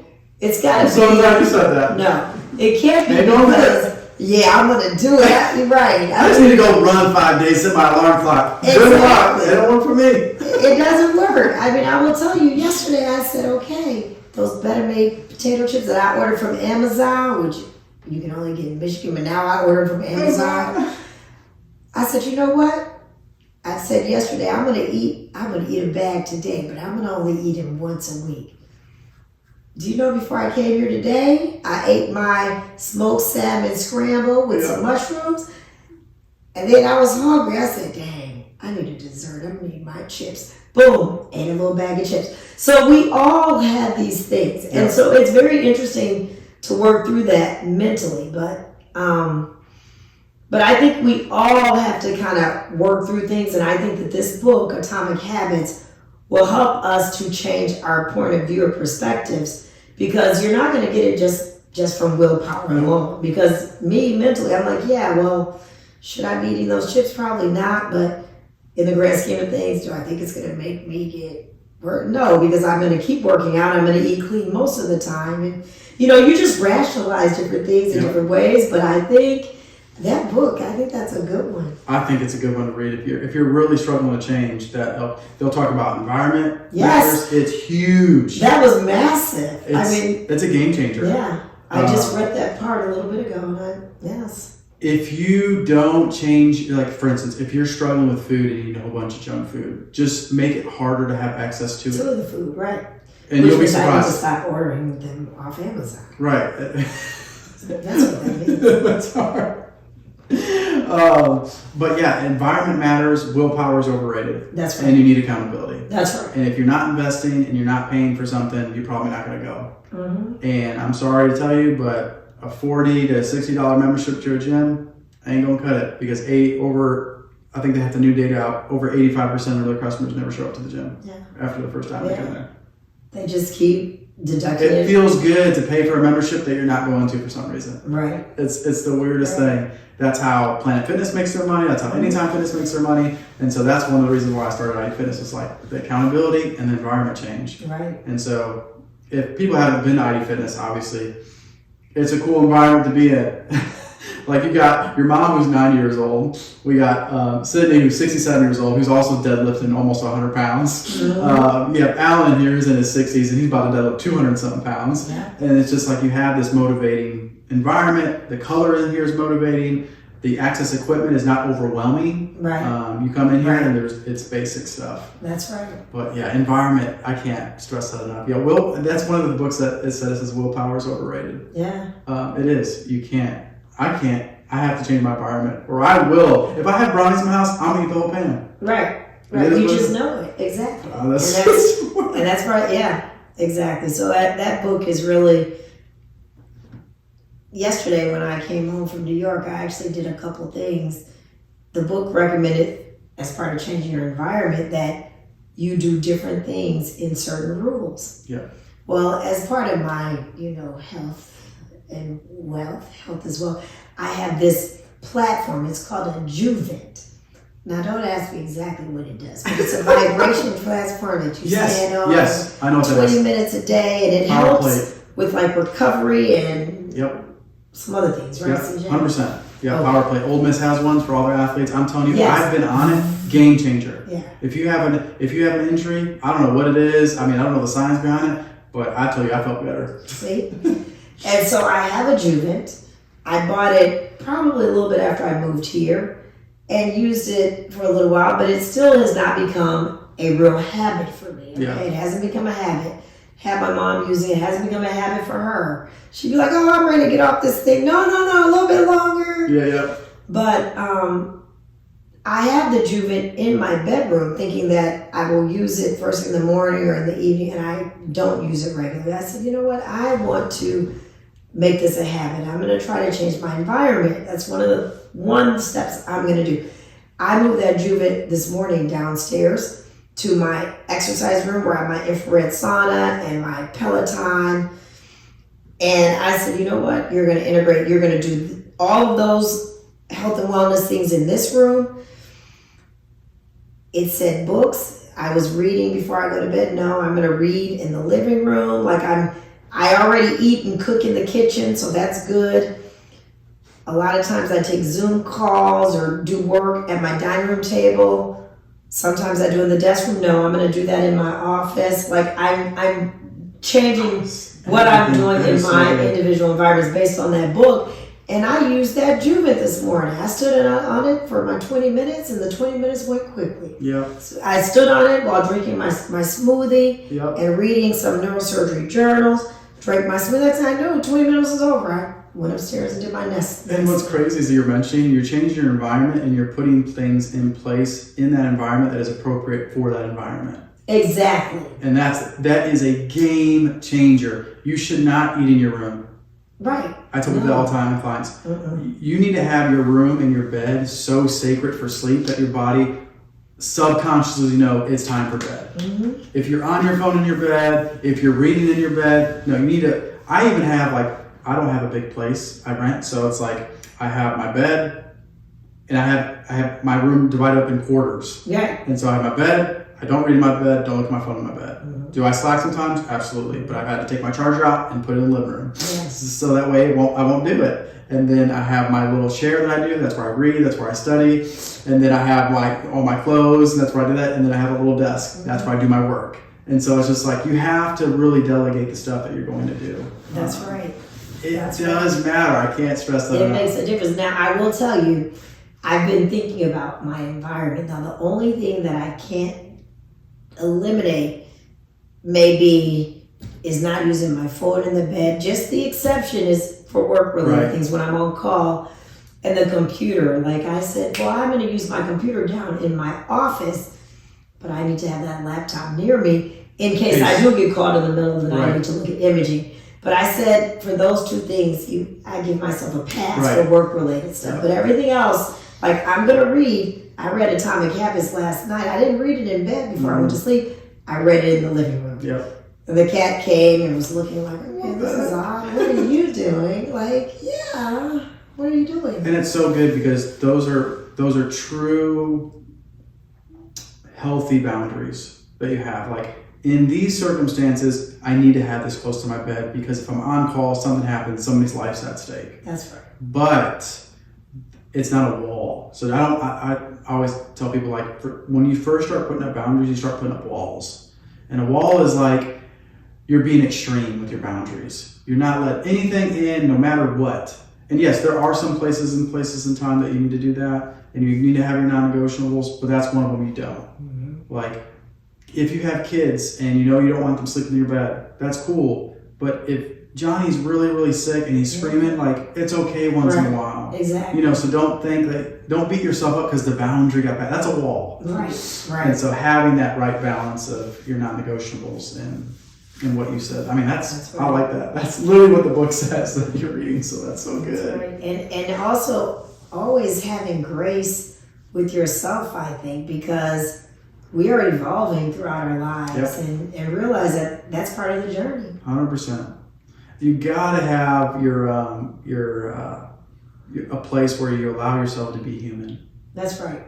And a lot of people beat themselves up. And I'm just, with my coaching experience, I know with your experience and your workforce, it's like, man, they got some negative voices in their head that they really talk themselves pretty bad. Right. And it's just like, well, maybe you should feel mad. Just because that's wrong to be mad doesn't mean you shouldn't feel mad. You know, and it's really fascinating how people just like suppress their emotions when it comes to the health and putting their boundaries up. And, you know, I shouldn't be mad because this person does me. You maybe shouldn't, but you are. Right. That is how you feel. That's how you feel. Those are good boundaries to have in your emotions. Is let you feel your feels. That's right. That's right. What are some of the misconceptions of neurosurgery from a patient's view that you every time you constantly have to talk to these people about? Like, man, like, they're coming in here and you're like, no, that's not what this is. This is not what it's going to do. It's going to do this. It's potentially going to be this long to recover. Like, do people think like, hey, I come in surgery and the next day I'm fine? Or oftentimes, yes. I think that one thing I'm always trying to do is make sure my patients have realistic expectations. I think that in general, when we're talking about neurosurgery, when we're talking about spine surgery more specifically, we as neurosurgeons don't have a great track record of curing neck pain or back pain with surgery. I mean, you have several different, bones and disc spaces. You have muscles, tendons, ligaments in your spine, in your back, in your neck. It's hard for us to go in and say we're going to cure that. So I think that... Especially if you're going to be sedentary. Exactly. Especially if you're going to be sedentary and not going to effectively change your lifestyle to one that's more protective of your back and spine. So I think that one of the biggest misconceptions, if not the biggest misconception, is that we operate to cure the pain in the back or the pain in the spine. When we're operating on the back and the spine, we are typically trying to alleviate pain from pinched nerves or irritated nerves if it's a pain-related surgery. And that pain usually travels down the arm if it's in the neck, or down the leg if it's in the low back. We have tons of people come in here and they say deadlifting is bad for your back. From a neuroscience standpoint, what would you say? Well, I'll tell you, let me tell you this, young doctor, well, he's a little older than me, but younger, Dr. Ream, I'm going to tell you his name, Dr. Ream, good guy, was in Kalamazoo, Michigan, did my mom. My mom has a knee replacement. She actually broke her knee. She fractured her knee. Yeah. It didn't heal properly, so she had to get a replacement. And Dr. Ream did a replacement. And I would see him at the gym, Planet Fitness, where we would go, right? And I would see him at the gym sometimes. And Dr. Ream, there would be people there doing big squats and going real low. And he'd say, see that? People should never do that. Because he said it was bad on your knees. Right. But with the deadlifts, I think personally that if you're doing the right form of your squats and your deadlifts, and I'm kind of a little bit brainwashed by Dr. Ream. Right. I don't go as low as I probably can in my deadlifts. Probably because I hear it in my head. That's the environment you're in, yeah. But I think it's uber important to do. Like, I feel like, especially not the back squats, but those front squats, that Ben used to have me do in some of my programs, Yeah. where I would have to tighten up and I could feel my whole rectus get really strong. I was like, oh, this is changing me. I mean, I could feel it. But I think that, the deadlifts, my mom, off and on, my whole life has complained of back pain. Yeah. Okay? Off and on her whole life, she used to have some back pain here and there. Nothing that she needed surgery for. Right. But it used to bother her, just a nagging pain. She has not complained of back pain since she's been here. And I think it's because she's doing all these deadlifts and squats and really strengthening, keeping her core strong. Yeah. I can't stress enough, it challenges the spine integrity. And I'm still, you've got me brainwashed a little bit, CJ, and I've still got to pick your brain because I don't know what to do. I'm kind of a little bit of a lost soul about one thing. What is it? With my fitness. Running. Yes. So here's the deal. Yes, love it. Aww. Here's the deal. So when I run, or when I used to run, because, I used to be a long distance runner. Yeah. Marathons, half marathons, track, cross country back in the day in high school. But my marathons and half marathons were amazing, and it's rewarding because I set a goal, I accomplished that goal, I feel great. Then I started, and throughout my marathon training or half marathon training, I always tried to integrate strength exercises as well, because I think it's good to be well balanced and well rounded. My dilemma now is that as I'm getting older, and I don't know what I should be doing, but as I'm getting older, I'm feeling like it's more important for me to do heavy weightlifting like I do here at ID Fitness, right? Because I think that I need to build muscle, because I think the older I get, I lose more muscle, and I'm not really building as much on my own unless I force myself to build it. But there's a piece of me that likes the cardio side and the running aspect. I often say I don't get the runner's high, but I think I do get the runner's high, okay? Even though I don't think I do, I think I do. Yeah, I do too. So, is it good for me to, should I not run more than maybe 5 or 10 Ks?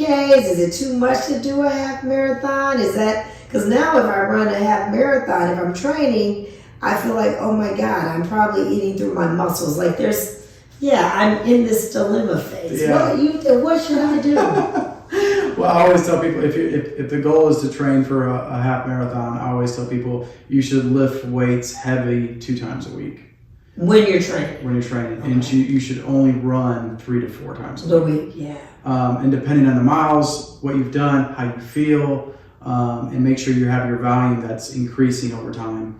And so that way you never run a full marathon before you run the marathon. Right. No, you don't. It never. We stopped at mile 20 or 22 one time when I trained. It's not smart to do that. It's never been smart to do that. Interval training is always king. Zone 2 training is king. That means have a conversational pace effort that you should go. Most marathon runners that I work with, they're overtraining. That's why they're hurting so bad. Right. And they're not strong enough to hold integrity of their gait or their cycle of their running gait as they run. And so when they're running, you can just tell they're just broken while they run. Their lower back is taking over while they run. They're getting so tired that they're just leaning forward to run, and their back is arching, and so your back is just getting pounded. Yeah. Or your steps are getting so long that your quads are just taking a punishment, and your hamstrings are not helping you. Chronic cardio is a killer. I can't stress it enough. You won't get a bigger bang the biggest bang get for your buck in just health in general, just for general health and purposes, is going to be weightlifting by a long slide. If I had somebody who only did running and who only did weightlifting, I would do the weightlifting over running. If I had to pick. If that in extreme cases. The ideal case though is for just general public health is to train lifting weights 2 to 3 times a week for 30 to 45 minutes in the major muscle groups. And then also do zone 2 cardio 2 to 3 times per week. Roughly you want to get about 2 hours total time in that week. You do that, you're golden. That's enough to get the 6-pack along with, a great diet? Yep. Wow. Yeah. So there's research out. I think that you'll think is fascinating. They had these two groups, exercise groups. So they had one that was working out 3 days a week. They had another that was working out 6 days a week.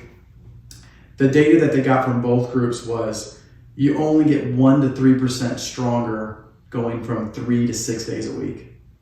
Wow. So does that matter if you're Olympian and you're trying to get 0.01 off the clock for a 100-meter dash? Absolutely. Yes. You need to take that risk. Is it risky for the general public? You're not going to notice the difference. Right. You won't even notice. That's why clients come in here all the time. They're like, oh, I need to work out 5 to 6 days a week. I'm like, nope. You need to weight lift roughly 2 to 3 times a week, and after that, you need to rest because your muscles are torn and they need to repair. And they need to repair. Yep. And so that's my huge indicator. I always tell clients all the time, please, please, please rest more, because every time they come to me, most of the people that come to me who are hurt, they're over exercising. It's shock. They're shocked in their seat every time I tell them, like, oh, you actually need to rest more. They're overtraining, yeah. Right. Overworking, overtraining, not putting boundaries up with their relationships. They're just overextending themselves, not only just physically, but mentally. And it's just like, it's crazy to tell them that they need to rest and how guilty they feel because we live in such a fast-paced society. Right, because we are not encouraged to rest in the society. Nope. And I am such an encourager. It's frowned upon. Oh, yeah. You need to go hard. Yeah. You get brownie points and it makes you feel good because that's the environment that we're in. That's right. If you're in an environment and you're only been told your whole life that deadlifts and squats are bad or don't go below a certain level, that's going to be wired in your brain. If you're only in an environment where your parents worked their tail off like you did and like my dad did, like you think that resting is bad. And that's something that's an internal battle that I still have to fight. Right. Because my dad worked his tail off like your mom, and it's just like, if I rest, I'm like, okay, this is not good. What's going on? Yeah, and I keep going. I still keep going.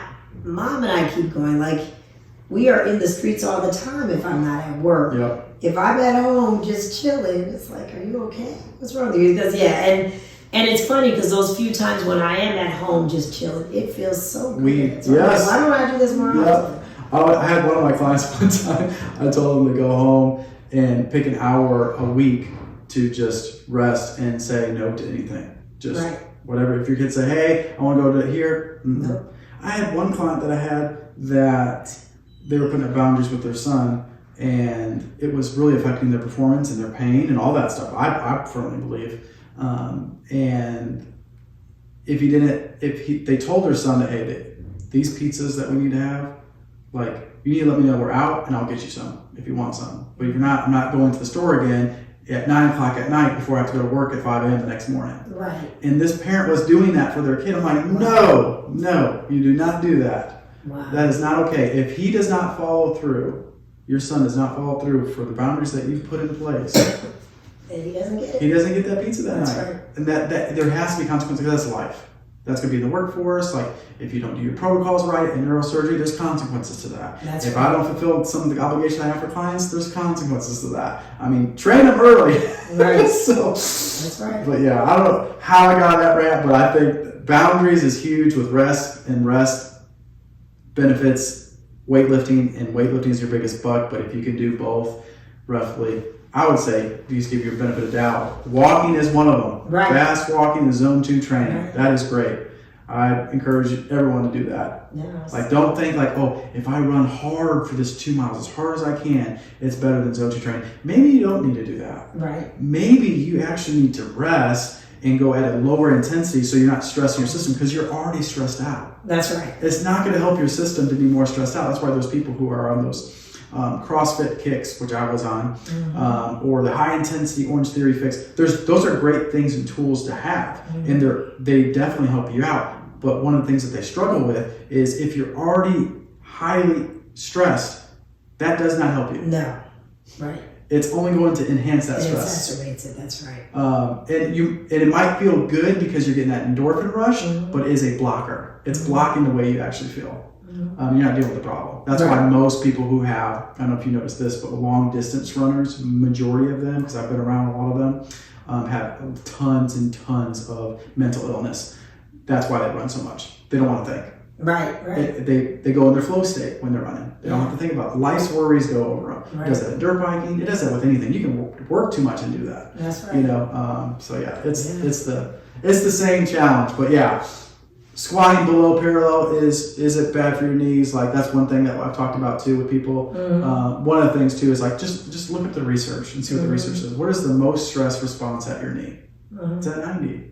And that's just a biomechanic lab. That's not me. I'm not. Yo, I was shocked too. I was trying to find the truth too. I was a 90 degree squat guy. That's all I did. Yeah, I'm probably a little less than 90 squat girl. I'm bad. And what's crazy too in that process of that research article, at 90 degrees, it's the most stress on your knees. Once you go below 90, it actually transfers to your hip. Oh wow. And so it actually is good. It's a transfer of weight. So then you can start to strengthen your hip at a deeper level. Gotcha. And so, there's tons of misconceptions of that, of squatting below 90. Now, if people are hurting when they squat below 90, they're probably just not in the right setup to go that low yet. And maybe they need to work to that point. Right. I wouldn't say it's an ideal place to be for the general public. But I would say lunges can fix that, step ups can fix that because you're in a deep squat with that. If you have issues squatting, there's other places you can get that deep range of motion. But yeah, squatting that's one of the 2 rules I get. Squatting below 90 hurts my knees. I'm just like, actually squatting at 90 hurts your knees more. And then deadlifts is bad for your back if you do them wrong. Yes, most people. What's the craziest thing about deadlift is they come to me because they get all these commercials on this TV and they have this big red X. Like, you need to squat with your butt down. I mean, you need to deadlift. When you pick up something, you have your butt really low. And I'm like, no. Deadlift, you got to keep your butt high. Right. Because if you don't, your hamstrings and your abs can't help you. If you're so low, you actually put the weight further away from you. Right. And it's actually harder on your back. That's right. And that's actually a bad place to be. And so majority of the people who've had issues with their back or have had surgery, and I'm going to capitalize on the surgery because they're out of pain. I'm like, you got to raise your butt up. Oh, no, I can't do that. Doctor said, I'm like, I don't raise your butt up. Right. And they're like, oh, this feels great. I'm like, no, crap, it feels great. I had back issues too. Like I had in wrestling, I had both my legs go numb in wrestling when I threw somebody. And I was just having this horrible back issues. I was squatting horrible. I was deadlifting horrible. As soon as I cleaned up those things, went away. It went away. It got better. And so sometimes it's just movement. Attack the low fruits first. Attack the squats, the deadlift. Make sure you're doing it right by a professional who knows what they're doing. You have the same thing in your field. Just because they're smart, don't mean they know what they're doing. Everyone knows that neurosurgeon not to go to.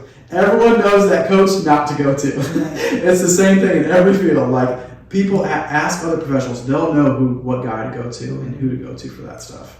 And the same thing for you. It's like everyone's like, "Hey, go see Sonia." I was like, "That's how I know." I'm so glad to have you at the gym. That's awesome. I'm glad to hear that. Well, I'm so glad that we got to talk. We're I'm over on time. What time did we start? We've been over 2 hours. Oh my god.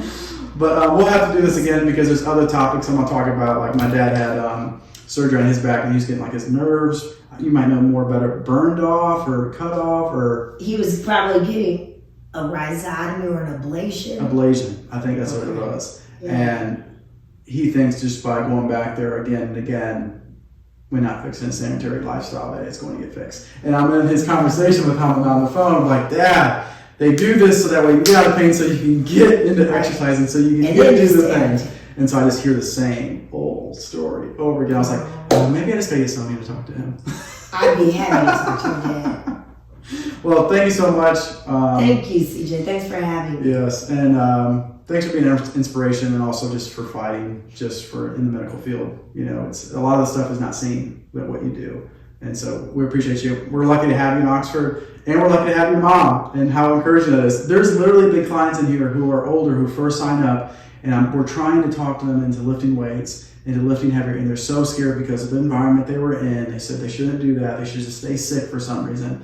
And they see your mom deadlift 155 pounds. They were like, oh crap, I gotta do more. It's instant, just because of the environment they were in. Isn't that something? And I'm just like, and that's why I'm trying to build an environment where I have this older generation that's lifting heavy. Right. Because it's going to be a game changer. There's a direct correlation from longevity with muscle mass and aging.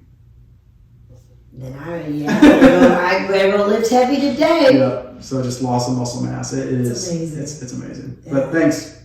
Thank you. Thanks, CJ. No problem. Yeah, that was so good.